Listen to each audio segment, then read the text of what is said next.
Hi friends! ఈరోజు మనం మాట్లాడుకోబోయేది mass Maharaj Raviteja నటించిన లేటెస్ట్ మూవీ 'ఇరుముడి' గురించి. గైస్ నా గొంతు కొద్దిగా బాలేదు. వాయిస్‌ని కాస్త అడ్జస్ట్ చేసుకోండి. శివ నిర్వాణ దర్శకత్వంలో వచ్చిన ఈ cinema action, family emotion, drama కలిపిన కథగా తెరకెక్కింది. రవితేజతో పాటు ప్రియా భవానీ శంకర్, సాయి కుమార్, సస్విక, బేబీ నక్షత్ర కీలక పాత్రల్లో నటించారు. ఇక కథ విషయానికి వస్తే సినిమా ప్రధానంగా ఒక తండ్రి కూతురు మధ్య ఉన్న ఎమోషనల్ బాండింగ్ చుట్టూ తిరుగుతుంది. రవితేజ ఒక లోపాలతో కూడిన తండ్రి పాత్రలో కనిపిస్తారు.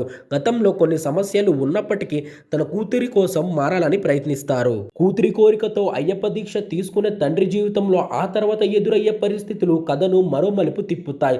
తండ్రి కూతుర్ల బంధం, ఎమోషన్స్ తో పాటు యాక్షన్, థ్రిల్లింగ్ ఎలిమెంట్స్ కూడా కథలో ఉన్నాయి. ఇక ప్లస్ పాయింట్స్ కి వస్తే మొదటిగా చెప్పుకోవాల్సింది Ravi Teja performance. Regular mass comedy image కు భిన్నంగా చాలా ఎమోషనల్, సీరియస్ రోల్లో కనిపించారు. రెండోది తండ్రి కూతురు ఎమోషన్. ఈ ట్రాక్ చాలా మందికి కనెక్ట్ అయ్యేలా ఉంది. ముఖ్యంగా క్లైమాక్స్ వైపు వచ్చే ఎమోషనల్ సీన్స్ బాగా వర్క్ అయ్యాయి. ఇక మైనస్ పాయింట్స్ కి వస్తే సినిమా మొత్తం ఒకటే స్పీడ్ లో ఉండదు. కొన్ని చోట్ల కథ కాస్త స్లోగా అనిపిస్తుంది. ముఖ్యంగా సెకండ్ హాఫ్ లో టోన్ మారడంతో కొంతమందికి డ్రాగ్ అనిపించే అవకాశం ఉంది. ఓవరాల్గా ఇరుముడి రెగ్యులర్ మాస్ ఎంటర్టైనర్ కాకుండా ఎమోషన్స్కు ఎక్కువ ప్రాధాన్యత ఇచ్చిన రవితేజ సినిమా.